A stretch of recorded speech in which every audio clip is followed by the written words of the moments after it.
All right, you should be live. Thank you, Sam. Good morning, everyone. Welcome to the October 6th Mountain Community Capital Fund Operating Committee meeting. My name is Tim Love. I'm our chair. I'm going to call this meeting to order. Meeting materials have been posted. There's a link in the chat for those that need it. And as I kick off our meeting, first want to do a quick roll call. And so everyone on the call, I'll sort of go through the list, ask you to introduce yourself, how you were appointed, and whether or not you're a voting member. And so I'm going to go down the list. Please unmute yourself. If possible, turn on your camera and introduce yourself as I've asked. We're going to start with Carl. Carl Alguer, Asheville appointee, voting member, and co-chair, vice chair.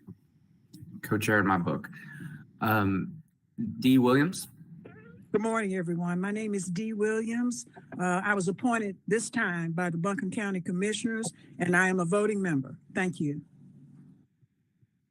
Frank. Good morning, Frank McGowan, City of Asheville staff, and I am a voting member. Hunter. Hunter Gooseman, appointed by the county, voting member. Nice to see everybody. John. Hey everyone, it's John Appleby. I'm a voting member as appointed by the City of Asheville. Karen. Karen Romansky, I'm with Self Help and I'm a non-voting member. Lydia. Lydia Turgeon, Carolina Small Business Development Fund, non-voting member. Nikki. Good morning, Nikki Reed, City of Asheville staff, voting member. Rachel. Good morning, everyone. Rachel Sawyer Nygaard here, Buncombe County staff, secretary, voting member. Yasleen. Jocelyn Gonzalez, Linderwood Mountain Bisworks, non-voting member. Dana. Dana Alley, City of Asheville staff, non-voting. All right. Do we have anybody on the call who's not been introduced? Right. Again, I'm Tim Love, Buncombe County staffer, chair, voting member. So we will go ahead and jump into the agenda. Again, that was posted on the City of Asheville's website, the Mountain Community Capital Fund Operating Fund Committee. Our first item in old business is approval of the minutes from the September 1st meeting, 2023. Hopefully everyone's had a chance to review that. Do we have a motion to approve those minutes? Mr. Chairman, this is Dee Williams. I motion that we adopt those minutes unless there are questions about those. Thank you, Dee. Is there a second? Carl with the second. All those in favor, please say aye. You can do so by saying it or raising your hand in the chat or otherwise. Aye. Aye. Excellent. All those opposed, please lower your hands if you were. Yep, thank you. Any opposed? Seeing none, the minutes pass. Our next item in old business is an update from our new lender criteria work group, which has been led by Carl, vice chair. And Carl shared with me some initial talking points, some ideas for how that the fund could change over time. And so appreciate you doing that, Carl. Wondered if you could just share some of the highlights, and I would like to have a little discussion on this. We're not going to take this up as a vote today, but just wanted to talk through some of the key points, and I'm glad to sort of assist you with that as well, Carl. Sure, thank you, Tim. Yeah, so broad strokes, we are suggesting that we increase our maximum loan amount to $100,000 and our percentage of startup funding as a percentage of the total fund allocated from 15% to 25%. So $100,000 max, 25% of our fund going to startups. We don't get a lot of startups, but if we bring in new lenders, there are more startup focused. So we think that we could see more activity there. And this really reflects a long period of hyperinflation since we've started, and feedback from old and potentially new lenders. That's the first point. The second point is the operating agreement that's being revised. I'd love to get an update on that today if we could. That is the first step towards bringing in new lenders. So once we have that operating agreement in place, we can share that with the list of potential new lenders to see if they can work within our framework. That's sort of the written component of how we do business, and that's the next thing that we need to share with them. If they can, then we would bring each lender forward individually, invite them to the meeting, discuss in their absence whether we feel they're a good fit, and vote on whether or not we want to bring them in. There's a couple other things. One, we thought it might make sense to put our money to work, earning some interest. We have a large amount of money. Interest is good right now. We could earn a little. And we felt that making some changes to the operating agreement as to how we list potential lenders would make it much more flexible for us to operate. So I think that's the high points there. Great. Thank you for that, Carl. I'd like to sort of facilitate some discussion on this. So maybe if we chunk it out a little bit, let's talk about the increasing the loan amount up to 100K. From there, let's talk about the startup ratio. And then from there, let's talk about kind of investment of unused funds. So that way we have kind of 3 items.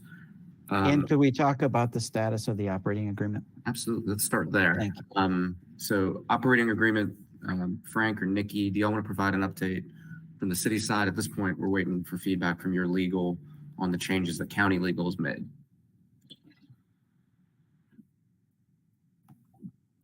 Yes, I think I can speak to that. Excuse me. I'm getting over some crud, so I apologize. 'Tis the season. Yeah. So we have some language that we wanted to test with reporting, and to be really honest, it's on me to get a meeting scheduled with self-help about some reporting suggestions or requirements for reporting from self-help that we wanted to sort of test. I think once we have that meeting, we can bring it back to our legal and make sure that everything comports, and we'll be able to make the updates accordingly. But we do need to get that meeting together. So Karen will be in touch. Frank, can you just go into a little bit more detail about reporting? What do you mean by reporting criteria? When we were reviewing when we were reviewing the agreement, we get reports obviously from Mountain BizWorks, and Jasleen obviously is providing one today. What we don't have are any reporting requirements from self-help that are built into the agreement. And, given they're holding these funds for us, I think just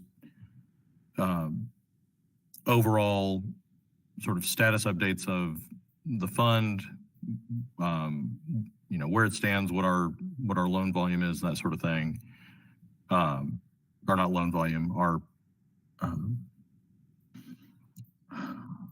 our holdings in the fund. I think those are pieces that we would like to see as an enhancement, but we haven't really had that discussion in depth with self-help. Could I just ask an obvious question? Don't we get a monthly or quarterly statement? I mean, it's got to go somewhere, I presume. So does anybody know where that document is going? I have not seen it. Could I'm someone not sure, but I help? can find out. I mean, we have, I'm you not have sure who to, owns the account. well, it has to have at least a quarterly statement go somewhere to somebody, so. I mean, that's going to show the assets and the holdings, which is going to show cash at zero interest, I'm assuming.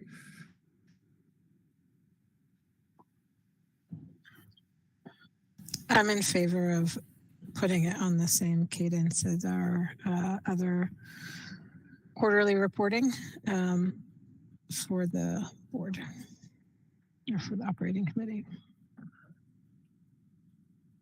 Great. So can we schedule some time early next week to just kind of knock this out? I'm looking at Monday, Tuesday mornings, pretty wide open. Karen, would that work for you?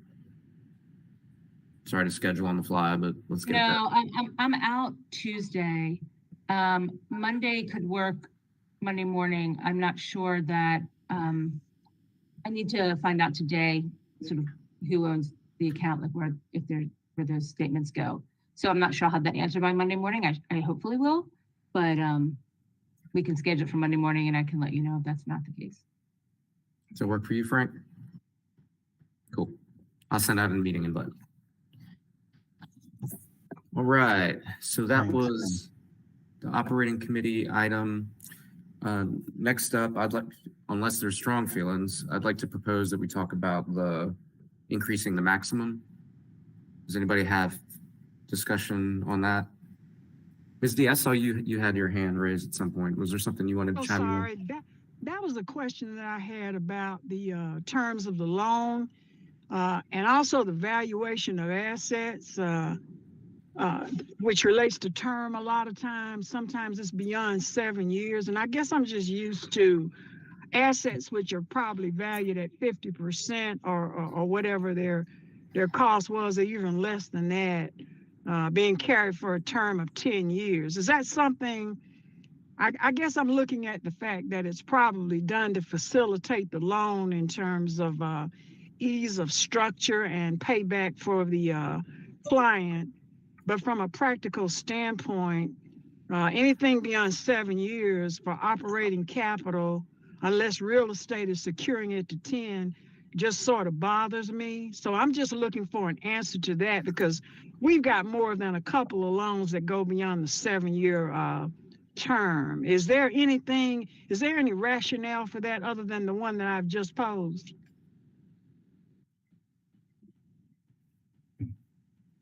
So a question about term of loan And assets.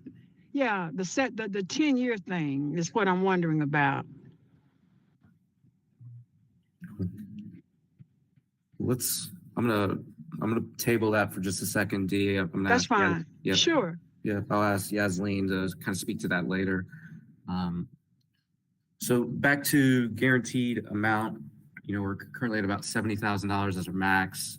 Proposal to go up to $100,000, mainly based on cost of stuff, inflation, supplies, things like Will you that. repeat what we're currently at? It's about 70,000. Is that right? Does anyone have any strong feelings about moving that cap? Like, do we feel strong that we should keep it low? Go ahead, Dee. You're on mute, Dee. I kind of do. For $100,000, I'd like security in real estate. I'm just going to be very frank with you. I just don't see $100,000 without more security. Thank you. Well, that's the point of the fund, is to bridge that gap in collateral. So a lot of these requests, Dee, are not going to have collateral real estate. And not a whole lot of just meaningful assets.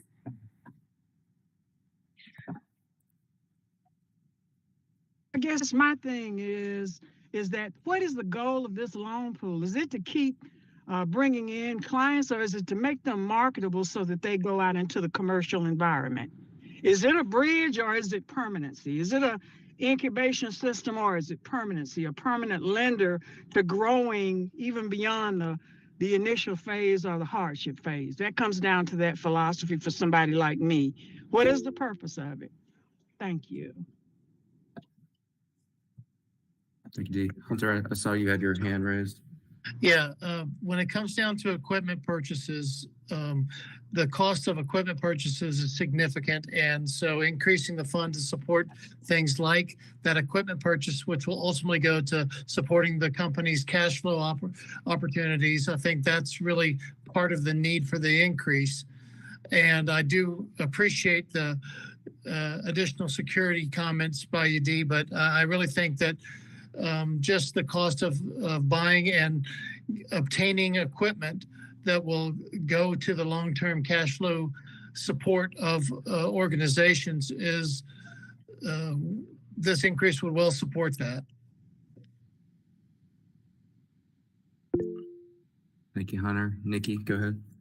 I'll chime in that, I think last time we spoke about how other communities utilize these types of funds to really help with contracting, government procurement, government contracting. And of course, when we look at our typical contracts that the city provides, a lot of them are, whether it's, pouring sidewalks, mowing contracts. I mean, I'm thinking that would likely involve heavy equipment purchases that could, again, be supported by a larger dollar figure for a loan. So I would be supportive, just again, based on the hopes that this is also a vehicle to assist with government procurement opportunities for BIPOC and disadvantaged businesses.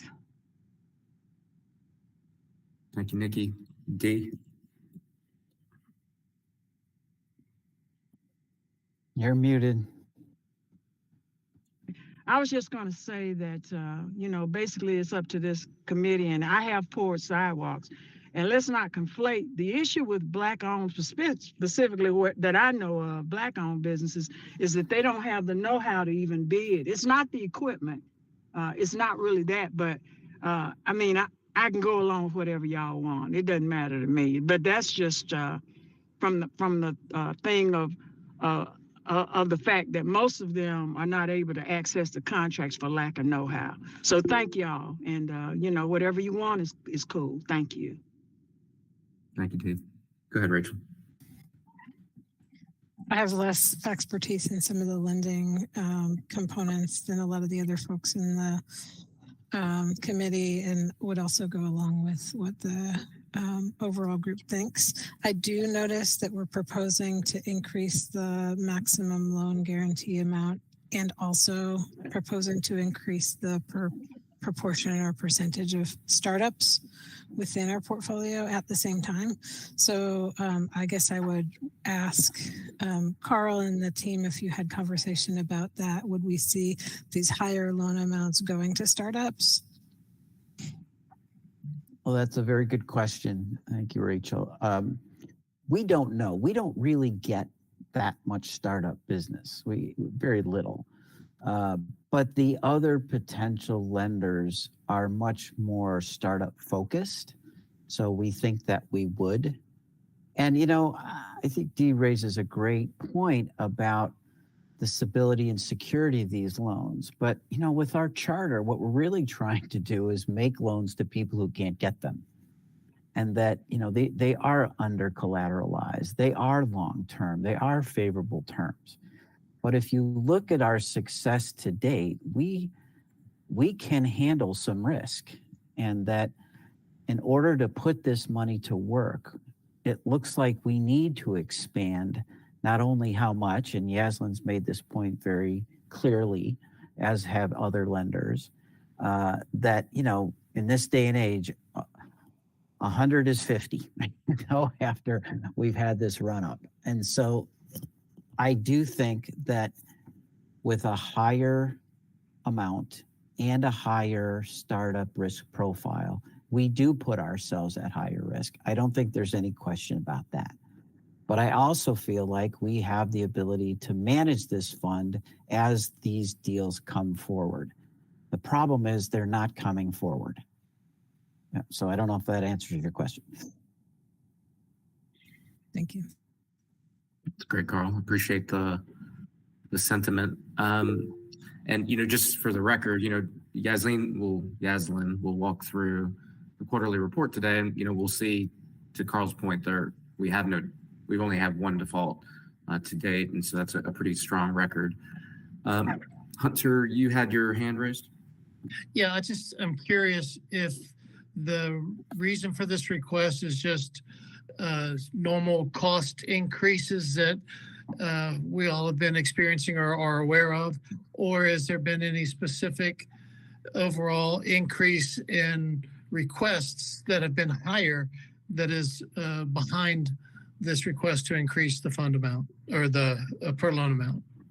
It's actually both. It is feedback directly from our lenders saying that the amount is too small for where we find ourselves economically today, and that more deals can come forward if we raise our amount slightly. Thank you. Go ahead, Lydia. Thank you. Yeah, and if I can just chime in, I know that we haven't brought any loans to the table yet, which I will be changing. However, the majority of what I'm looking at, quite honestly, are startups. So I would be, along with some of those new lenders, excuse me, that potentially be coming in, is a lot of what we're looking at is startups. And they definitely need more than 70,000. That's great. Thank you. One thing, as Rachel and I have been a part of this for a long time, and the startup threshold was set back in the day, to mitigate risk for public dollars, but also, for those businesses themselves. We want to make sure folks are, prepared to enter the market as businesses. So I think we just need to keep that in mind, and I know this group is, and so just wanted to say that. But I'd love to hear other thoughts on startups. Thank you, Lydia, for sharing kind of what you're seeing. Hunter, go ahead. When I was first getting loans as the executive director of a nonprofit, I was asked to put up receivables, account receivables as collateral. And so that was something that we could consider to address part of Dee's concern, but give us another opportunity to find some greater security depending upon the company and what they do or what they do to date, if needed. Thank you, Hunter. And as always, Ms. Dee, appreciate you for bringing up the risk profile. And Carl, thank you for being honest about it. I mean, increasing risk is a thing. And maybe we think about some toll gates, and I don't want to make this too bureaucratic, but if we're looking at a startup, maybe they're eligible for a different threshold than, an established business. I don't know. Just something to think about as we proceed. John, your hand's raised. Yeah, I don't want to, so I think these are great points, but I just want to emphasize something that Carl said, and obviously he and I have chatted quite a bit on this subject, but the fundamental problem we have, which is a great opportunity too, is that we just simply aren't getting any loans to talk about. So, we have to increase the funnel size of opportunity. And then if we're overwhelmed with the opportunity, then we can talk about, hey, sifting through which one's a bigger risk versus another one. But right now, we don't have any loans to talk about. So it's like, how do we get more loans is the fundamental opportunity we have and challenge. And, increasing these numbers will presumably give us more opportunity. And then if we're overwhelmed with that opportunity, then we can sit around and talk about, hey, this one seems more risky than that one, but we're not there. So it's like, how do we get more of these at bats? That's a great point, John, because, increasing the funnel doesn't mean we're increasing yeses, right? We're just expanding the number of folks that have an opportunity to get in the door and that have an opportunity to get approved for that guarantee. Well said. On startups, I'm going to do math in public real quick. So, our total loans right now, and Yaslene's going to walk through this later, we've got 48 loans. And so, 15% of 48, is about 6 loans. And so if we're talking about increasing that up to 25%, we're going from something like 6 to 12. So, just thinking out loud like that, we're increasing the number, but we're also not completely, jumping into 100% startups or anything like that. We're just talking about, effectively 6 more loans to startups. So just wanted to put that as context. Again, we're not going to vote on anything today. This is meant to just have some discussion. Other thoughts on startups? Go ahead, Rachel. In general, I'm in favor of seeing more startups. The pool of BIPOC businesses is a set pool if we're looking only at established businesses.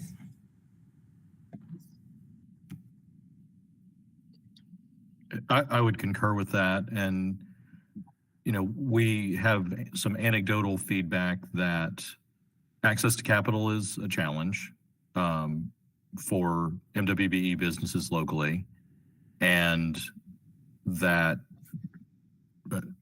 there are, well, I think echoing what Rachel said, there's growth that we might be able to see in that startup space. Thank you. Go ahead, Yeah. Carl.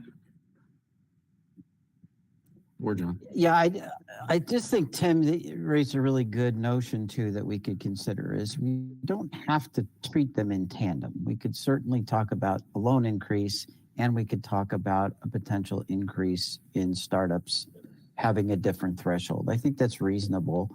I also think that, this is all anecdotal that we're going to see more startup stuff. It is higher risk. There's no doubt about that. So I think we're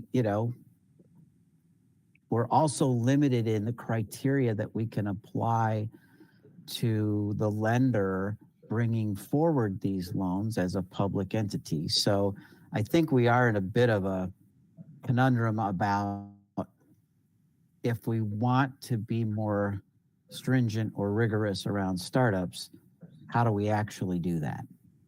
And that's a question, not a comment. And if I could just add the other wrinkle you could do with startups, to Nikki's point, is you could just focus the startups on the businesses that there's a shortage of contractors to city contracts, and focus the startups, the increase in the startups in that area. But again, anything we do like that is just limiting the opportunity set. So, but that's a way to, focus it maybe. Thank you, John. Go ahead, Yasmin. Yeah, Carl, you mentioned the threshold. Could you say the threshold, what you're proposing to raise it to again?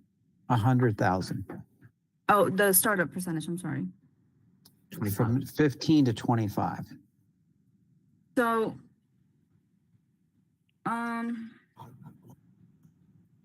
the startup percentage was at 33%. I'm not sure where the 15 to 25 came up.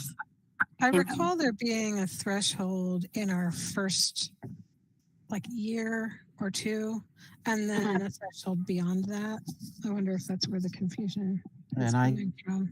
think Tim read that from a previous operating agreement to the group. We have some Okay. underwriting guidelines.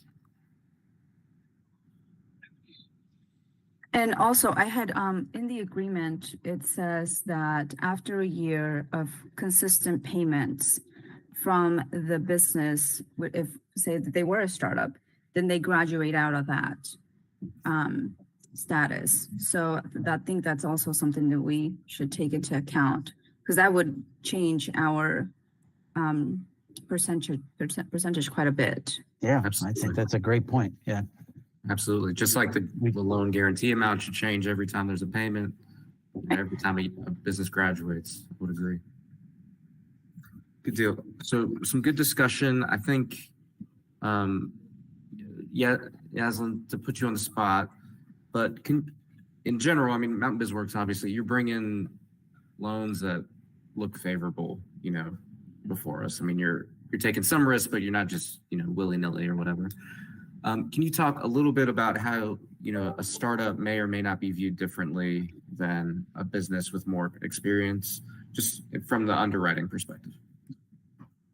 Oh, absolutely. I think the entire underwriting process is just far more detailed and, longer for a startup. One, they have to have proof of concept.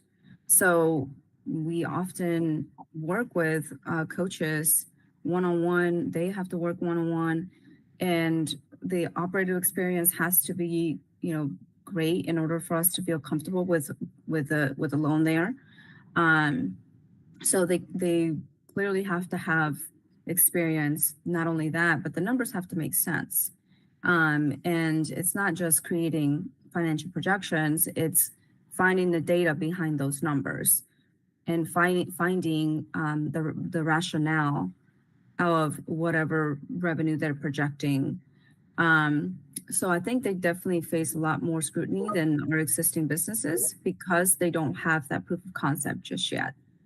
And also we often offer more TA for startup businesses and check-ins on a quarterly basis.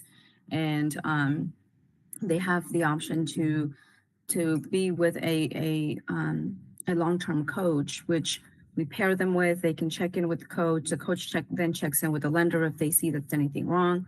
So, as far as startups go, they definitely face more scrutiny than existing businesses. And then the lender is also more involved in the process.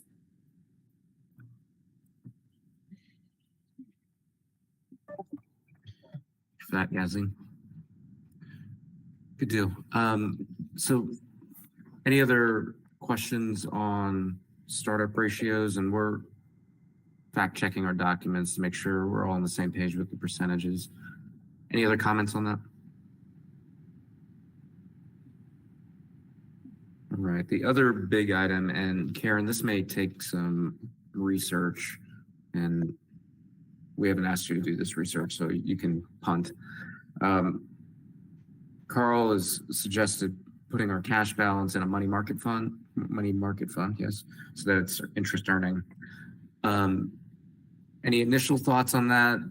We can certainly talk about it more. I'm not expecting a decision. Yeah, so I'd need to, the funds, let me look back at this because my recollection is the funds are actually a loan to self-help. And so if we're then paying interest back, anyway, let me talk to folks here, but I think that may be an issue because we're then essentially paying, if the loan is to us at 0% interest rate, but we're then paying interest on the funds, we're actually then not paying 0% interest rate because we're paying an amount to the fund. So, but let me talk to folks internally and make sure that I'm thinking about that correctly. And then we can talk about like what's the best way to move forward with that. Sounds good. And I think you get the spirit of what Carl and John are getting at, like, let's make the money make money while we can. So Karen, if possible, I'd like we'll put you on for an update in November on that topic, on whatever you've learned. Yeah, that's fine.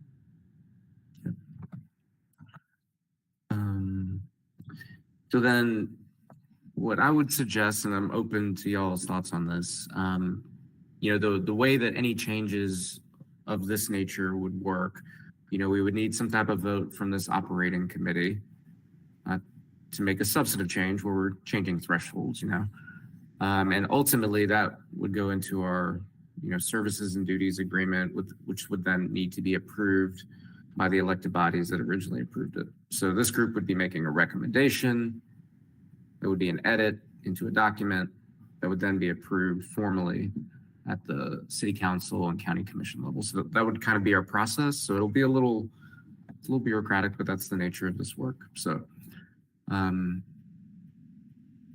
do we feel like we could take up for a vote at our next meeting in November, this maximum threshold amount?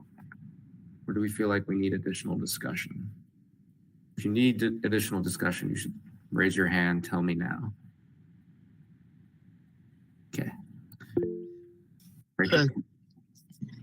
I am in favor of bundling rather than piecemealing these changes.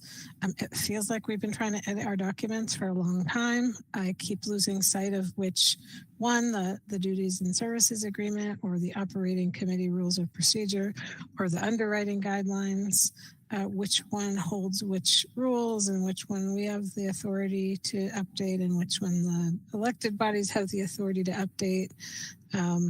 We're more likely to get it if we look at them as a full set. Another, for example, I heard Carl mention earlier, changing how the lenders are listed to give us operational flexibility as opposed to locking us in. We've also had a need to change the amount of the total investment to reflect, say, the additional funds from Dogwood Health Trust, and we want that operational flexibility. So my concern would be coming in and changing just a threshold rather than fixing the whole set of documents all at once. Concur. My goal would be if we can vote next month on these items, that'll give us those final changes, which we can add to the current document that city legal needs to kind of be good with, that have been reviewed by county. And that would give us a document that hopefully we can take forward in the December, January timeframe with our boards. Like, I think we need to set that as our target. Go ahead, Hunter. Just wanted to point out, if there's no more discussion about any of these individually, I don't know why we wouldn't go ahead and put it to a vote now with regards to, for example, the increase to 100,000. There's been good discussion on that. And if we can go ahead and put one to bed, then we could necessarily get that incorporated into the documentation and in front of all the groups that need to ultimately approve it before it becomes, because I think the goal of this is to get greater volume coming into us. Therefore, the faster we move, the faster we'll get greater volume opportunity. I appreciate the desire to move quickly, Hunter. I would prefer that we have proposals that are made available in advance of our meeting before we take a vote. There wasn't any documentation provided in advance of this. Set it up as just a discussion where I think there's a lot of favor, but I want folks to be able to think about it. Our next meeting is in a month. That would be my proposal. That's completely fair. I just wanted to suggest if there weren't any additional discussion, but I'm happy to wait. So I'm listening from the secretary perspective, writing down the next step. I prefer to put someone's name. So who's raising their hand to compile the list of proposed things to vote on for the next meeting? Is that you, Tim? That is I. Okay. Carl and I will work it. I think we've got the pieces to move that forward. On the startup threshold, does anyone feel like they need additional information on that? I heard a lot of favor for that. In looking at our threshold, I think our threshold is closer to 33%, as Yasleen said. And with that being said, does anyone feel like that would need to increase? Do we want to think on that one a little bit?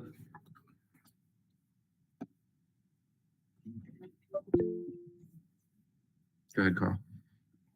I think if it is 33%, then that's probably plenty high, in my opinion. Thank you, Carl. Good deal. So we'll fact check that, make sure there isn't something that we're missing. And when we review the proposals at our next meeting, we'll close the loop on that threshold. Sound good? All right. Excellent discussion. Any final thoughts on these proposed changes? Tim, if you find information out about the assets and where they're held and what they're in, can you circulate that ahead of the meeting or when you find out, just so I have a chance to look at it in more detail? Absolutely. And John, can you be a little more specific in Well, so I was confused about the explanation of a loan to where it's at and the interest. So I just like, when I read the documents, it seemed like it was a zero interest vehicle. So I'm just a little confused about who's holding the money. So once we figure out who holds the money and then and who controls the money, because someone on the committee presumably has to be able to sign the money movement if the loan that goes bad. So I just want to know a little bit more specifics before we get to a decision about. So I'm in favor of making money on the money, but where is the money? Got it.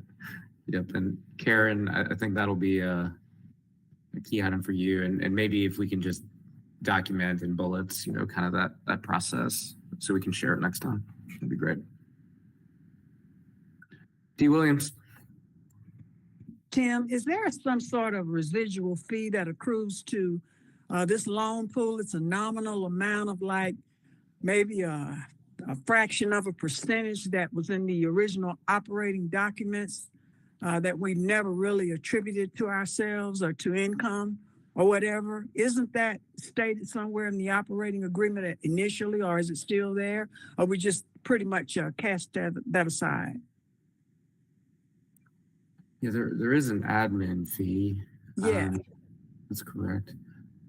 Karen, Are you talking about with each loan, there's an additional fee charged to the borrower, and that does get sent, like Mountain BizWorks sends that to us. It gets deposited into the account to help grow that. And the idea is that over time, that helps offset some losses.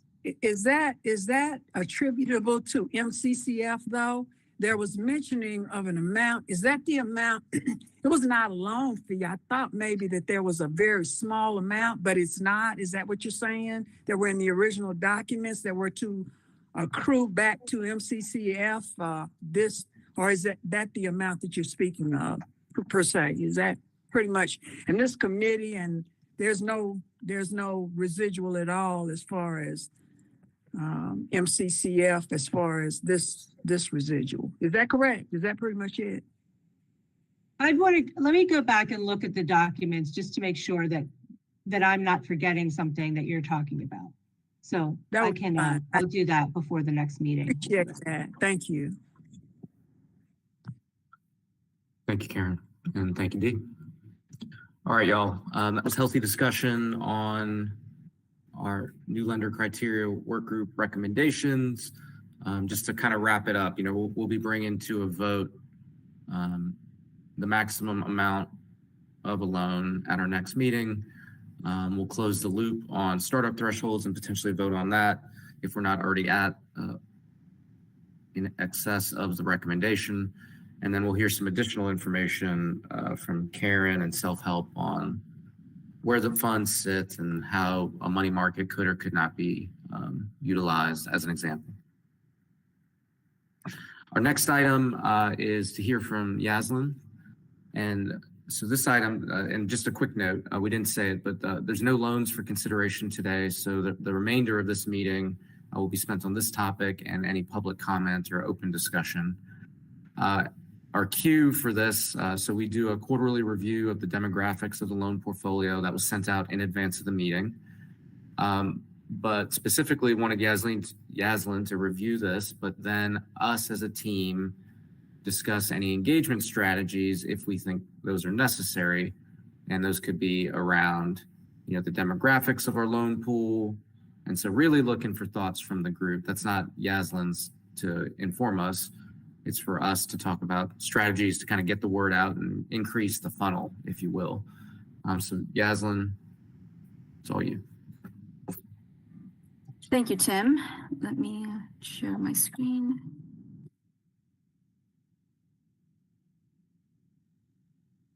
Okay, can everybody see that pretty good? If you could zoom a little bit, I think that'd be helpful. Yeah.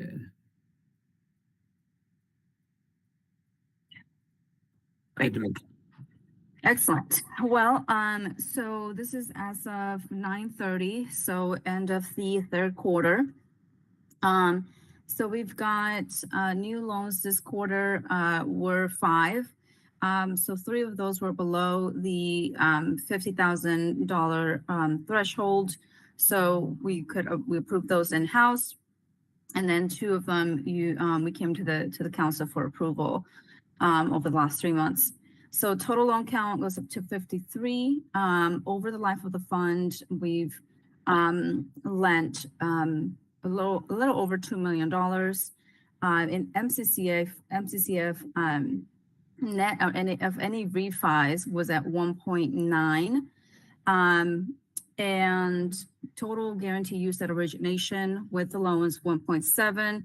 We've got 48 outstanding loans, and our outstanding guarantee is at 1.4. Outstanding loan balance is at 1.7. So we've still got quite a bit of room there. So we've used 21% of those funds. We've got the 2 delinquent loans there. We've not charged off just yet. Let's see. So down here, going down to our demographics. So 47 of those loans have been to Black or Brown owned businesses. 97% of the funds have gone to BIPOC owned businesses. 9 of those have been Latino or Hispanic owned businesses, 12 of those, which is 12%. And then we've got 23 to women owned businesses. And then that's created 155 jobs over the life of the fund. So I'll take any questions if we have some. Yes, Steve. Yasmin, I'm just curious as to whether the information from the jobs created comes from a 940 or a 941 or just from anecdotal or supplied information from the owners. It's information supplied from the owners, yes. Thank you. And following up on that, is that information from the owners updated on any kind of recurring basis? It's not. This is just the initial phase that we go through. So keep in mind, we do often, if they are planning to hire or bring in employees, we often budget for that. So that's how we track the jobs. So it's on the front end. We don't go back and update that. And John, I see you have your hand up. Yeah, just a quick question. So it says it's 53 loans in total, 48, I think you said are still outstanding. 2 are delinquent, so that's 50, plus the one that's paid off is 51. So where are the other 2? So a lot of those have been refied into other loans. So that doesn't mean that they've been fully paid off, as they just means that they've been refied into another loan, and it could be that they were already existing under the MCCF guarantee pool. So the 2 that are missing from that count, are you saying have been refied into? So we've got the 2 delinquent here. Yeah, so I guess what I'm driving at, so you've got 53 in total, you've said. 48 are currently outstanding. 2 have been, 2 are delinquent, 1 has been paid off. So I'm missing 2 loans somewhere.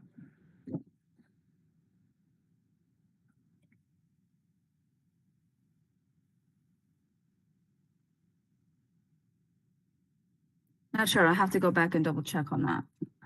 Okay. Yeah. Yes, Steve. Oh, you're muted. I'm sorry. Thank you. And I'm sorry to keep coming back and asking, but how many of those are refinances? And if they're refinanced, are they approximately how many? I guess that is another question that I had about the refinancing issue. So 4 of those have been refis. Okay. And those are usually given out with the documents when we're in consideration of refinancing at the time that we consider the loan. Is that pretty much correct? Yes. Okay. Yeah.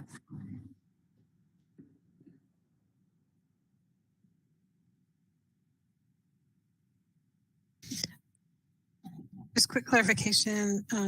Previously, you were down further on the page and there was a count of jobs, 155 jobs. Is that created and or retained? It's just jobs in general. So we don't, we do break it down per retained and or created, but in this document, it's just number of jobs. So it would be jobs impacted. Yes. Thank you.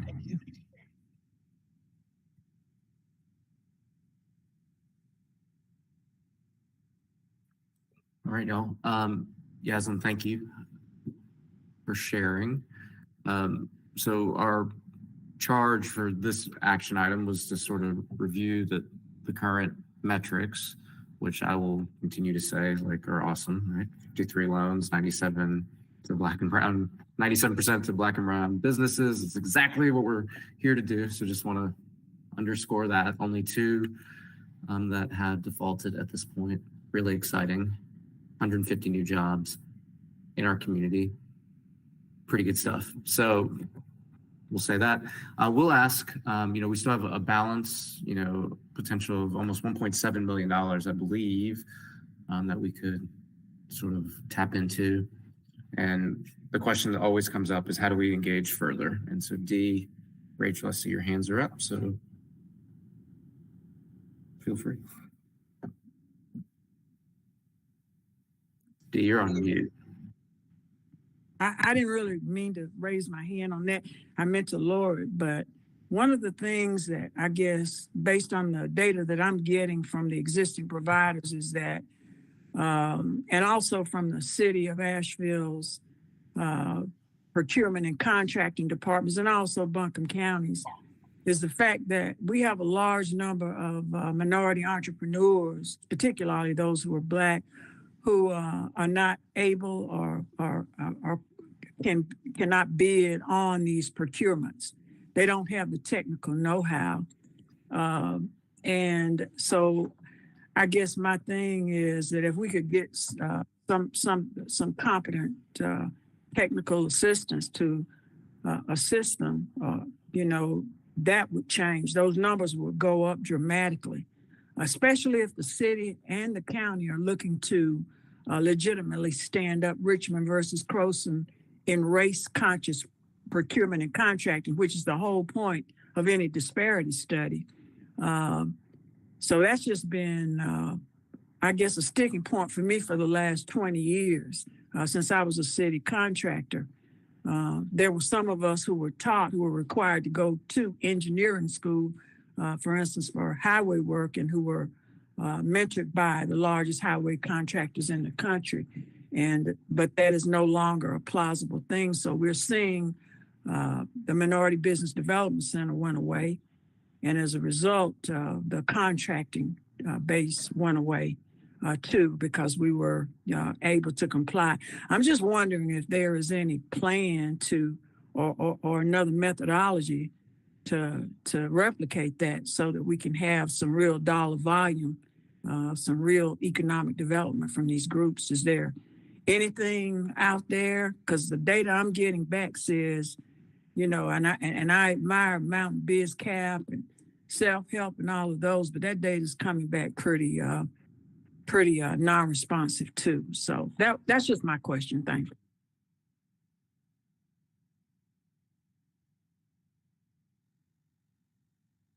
Thank you, Dee. And I think maybe discussion on how we tap into procurement and prepare, these businesses for that is something that we should discuss. I'm not sure if we're queued up for it today, but maybe we can put it as an action for next week or next month.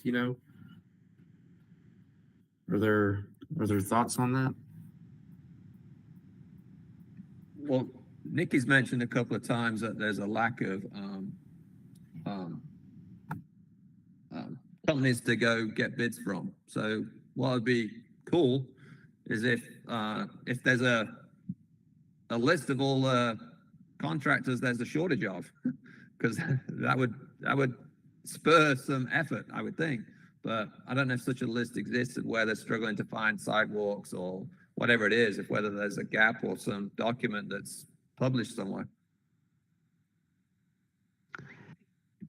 And I'll share that I think this is kind of perfect timing because, as you know, for the past year, Frank has been leading the disparity study for the city. Those results are going to be public later this month. We'll see the executive summary come before the Equity and Engagement Committee on the 17th, October 17th. The afternoon is 17th, and then to council on October 24th. It's a lot of data, so I think it would be really well suited to present some of the high level takeaways to this group so that we understand how access to capital fits within the entire framework. Now, the disparity study is very specific to city procurement. It does look at some existing conditions in the marketplace, but I will say it is pretty specific to city procurement, and yet there's a lot that we can learn. And so I think what we're expecting to receive is the executive summary alongside a host of recommendations, and then being able to decipher where in that kind of universe of opportunity, where we want to begin based on low-hanging fruit, for example, what tools we may have in place to leverage, so on and so forth. So I would welcome the opportunity to utilize this group as a sounding board, especially as we look to develop an implementation plan. So that will be the work of the ABI office going forward, is to really take those results from the disparity study and then develop an implementation plan. So absolutely, this would be a great sounding board for that so that we can align efforts with this fund. And maybe we can ensure that next meeting we'll have that executive summary that can be published to this group, and even maybe we can walk through some of the recommendations, but again, we can do that together. So I welcome that opportunity. Sounds great. I'm going to add that as an agenda item for our next meeting, Nikki. To all those, we've got 3 folks with their hands raised. We're at 3 minutes to this meeting, so I'd like to get through your comments and then still have time for public comment. So we're going to go in order, but please keep your comments brief if you can. We're going to go Rachel, Lydia, and then Dee, and then we'll get to public comment. I worry that the order of when I put my hand up might break the flow of the good conversation. I had a clarification question about the quarterly report. It's a little confusing to me.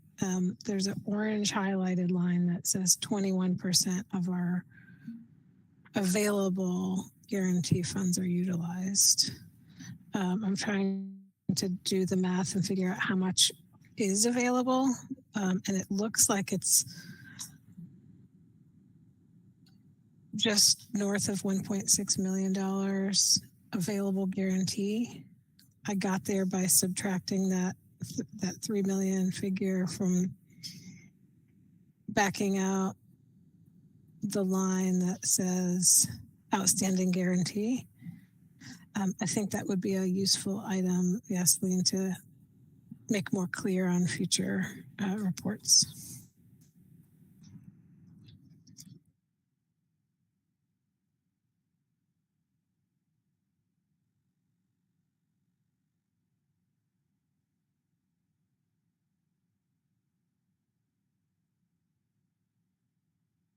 Tim, you're muted. Sorry, I had a lot to say there. So, Yasleen, if you were not tracking with that, we can sync up with Rachel outside of the meeting. But definitely want to make sure that if there's anything that needs to be updated, we update that accordingly. Next up was Lydia. Yeah, my quick comment is that, and maybe this is something we can look into, the City of Charlotte has recently launched a contractor development program. It's like a 5-week course. It includes bonding capabilities, because I know that's a big issue for contractors, is to be able to access bonding, and they're not, to Dee's point, they're not even aware of how to go about doing that. So again, it's in the middle of it. I don't, hopefully that will be something that's beneficial, but that might be something we can look at to replicate.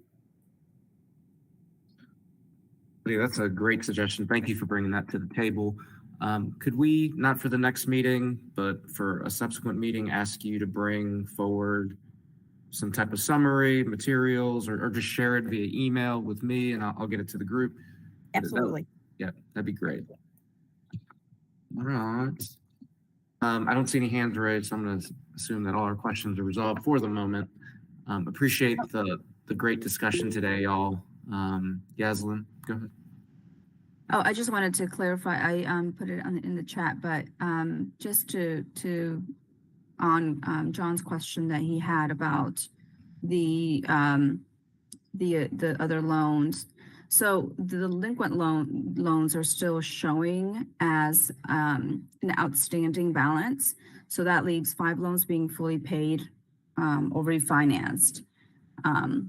So one of them was a payoff and four of them were a refi. So just wanted to clarify that. Thank you, Yaslin. All right, y'all.